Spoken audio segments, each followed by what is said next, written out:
Bonjour, c'est Emmanuel Guiton, thérapeute de l'enfant par le jeu depuis plus de 30 ans. Je suis un passionné de l'enfant depuis encore plus longtemps. Aujourd'hui, j'ai bien envie de transmettre ce que j'ai observé et appris pour vous aider à mieux comprendre vos enfants, sans les mettre dans des cases. Bonne écoute. Bonjour Emmanuel. Bonjour à tous.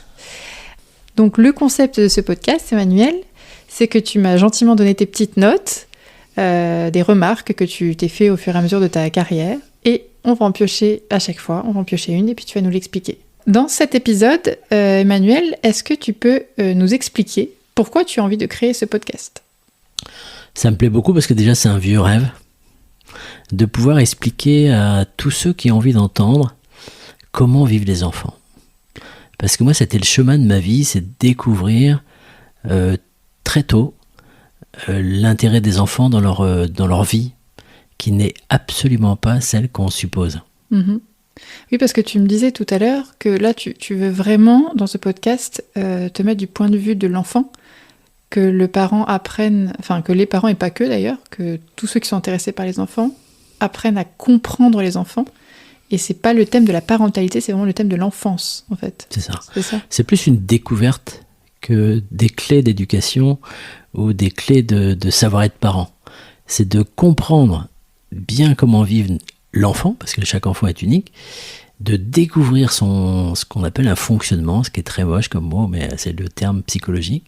C'est sa façon d'être, son tempérament, sa réactivité par rapport à tout ce qui se passe, de bien saisir comment il ou elle évolue, plutôt que de dire dans quel cas je le mets, comment se fait-il que je ne comprenne pas, comment se fait-il que ce ne soit pas logique, qu'il y ait quelque chose qui soit vraiment ce regard cartésien et mentalisé de l'adulte. Mais si je fais l'avocat du diable, tu parles de fonctionnement, on pourrait dire, bah oui, mais chaque enfant est unique, il n'y a pas un seul fonctionnement. Alors le fonctionnement, c'est le terme psycho, c'est-à-dire de mettre une logique dans un déroulement physiologique subtil, parce que n'oublions pas ça, c'est-à-dire que moi je vais vous emmener aussi là-dessus, c'est-à-dire que l'humain est subtil, on est à la préhistoire de ça, et c'est ça qui est intéressant, de découvrir, donc de saisir, et donc on n'est plus du tout dans quelque chose qui se démontre. Quand tu dis subtil, tu veux dire singulier ? Non, subtil, c'est plein de sensibilité, c'est plein de délicatesse, d'intuition, de choses qui ne s'expliquent pas scientifiquement. C'est-à-dire que si on prend l'intuition qui est pour moi la plus belle intelligence, on ne sait pas comment elle fonctionne, cette intuition. Peut-être que dans les années 2300 ou 500, on aura trouvé, peut-être. Donc en fait, tu aimerais en fait que les parents aient la possibilité d'inclure toutes ces, alors j'allais dire ces données, mais c'est plutôt ces dimensions dans leur façon de voir leur enfant. Moi, je pense qu'il faut qu'on prenne les choses à l'envers. Vas-y. Aujourd'hui. C'est de dire, je découvre comment vit mon enfant, je saisis, admettons que je comprenne bien comment il vit ou comment il vit, pour adapter ma démarche de parentalité. Alors que si on se dit, allez, il faut que je sois un bon parent, il faut que je fasse ci, il faut que je fasse ça, j'ai lu ça, j'ai pianoté partout pour chercher, et j'applique à mon enfant, ça marche pas. C'est de bien saisir comment elle vit ou comment il vit, pour appliquer ensuite un savoir-être, un savoir-faire de parent. C'est-à-dire de partir de l'enfant et d'aller vers une parentalité en fonction de cet enfant, et non pas de partir de tout ce qu'on sait sur la parentalité avec toute la bienveillance qu'il peut y avoir, et d'aller vers l'enfant. Et pire encore, avec toutes les excuses que je peux présenter avant de dire ce que je vais dire, c'est de penser qu'on sait et qu'on suppose qu'il réagit ou qu'elle réagit parce que je sais pas quoi, et on va appliquer une démarche. C'est-à-dire, mais comment ça se fait ? Qu'est-ce qui fonde ce comportement ? Qu'est-ce qui provoque ce comportement ? C'est ça qu'il faut regarder.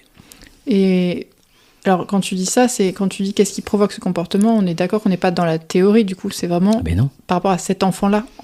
Avec ses émotions, avec ses réactions, avec son vécu. De manière contextuelle, quoi. C'est ça. Okay. Avec ce que j'appelle la réactivité de l'enfant. C'est-à-dire qu'un enfant vit tout un tas d'événements, ils sont par dizaines, par centaines par jour, et bien évidemment que ça fait un résultat.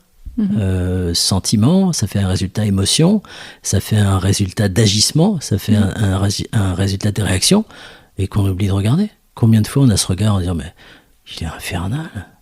Il a un caractère infernal. C'est un enfant qui n'est pas, supportable. Alors que c'est tout ce qu'il a vécu qui provoque ce comportement. Et quand on regarde, quand on cherche ce qu'il a pu vivre ou subir, ça change tout. C'est un nouveau regard. Et dans ton métier, donc de thérapeute pour l'enfant par le jeu, ton objectif, il est là aussi, c'est que ça. Que ça. Et le jeu me montre comment ou ce que la vie a provoqué chez cet enfant, ce qu'il a vécu, ce qu'il a subi, ce qu'il a affronté. Et donc c'est comme ça que l'enfant va rejouer ce qu'il a vécu, et moi je vais saisir, et donc je vais apporter une information aux parents qui sont là, consultants. C'est-à-dire qu'en l'observant par le jeu, donc on va reparler du jeu dans les épisodes suivants, en observant l'enfant par le jeu, ça te montre qui il est, et tu te sers de ça, entre guillemets, pour comprendre cet enfant-là en particulier, et faire le lien avec le parent. Ouais. Alors moi, je vois bien sûr un tempérament, mais surtout, encore une fois, ce mot qu'on va répéter tout le temps, c'est sa réaction, c'est sa réactivité par rapport à ce qu'il a vécu. Et c'est là qu'on se dit, ah ben oui, comme il y a eu tout un tas de bazar dans sa vie émotionnelle, ça ne m'étonne pas que l'enfant soit agité en rentrant à la maison. Et donc, c'est pas parce qu'il ne veut pas obéir, c'est pas parce qu'il ne veut pas, écouter, qu'il va faire tout un tas de choses parce qu'il est encore agité. C'est qu'on va dire, ah mais oui, il a dû se passer quelque chose d'embêtant. Donc, je vais moduler ma façon d'être, parce que si je suractive l'agitation en étant agité, j'ai pas besoin de vous expliquer que ça va être un gros volcan dans la famille. Le bazar, ouais. Oui. Ok, on va reparler du jeu dans le prochain épisode. Donc en fait, j'ai l'impression que ce que tu cherches à faire avec ce podcast, c'est d'expandre ce que tu fais dans ton... J'aime pas dire ton bureau, parce que ton bureau, c'est trop joyeux pour dire bureau, mais t'aimerais expandre ce que tu fais dans ton travail au monde, en fait. Ouais, complètement. Je pense que c'est ma mission de vie. Ok, merci beaucoup Emmanuel Guiton, et à bientôt pour un prochain épisode. À bientôt, Sidonie.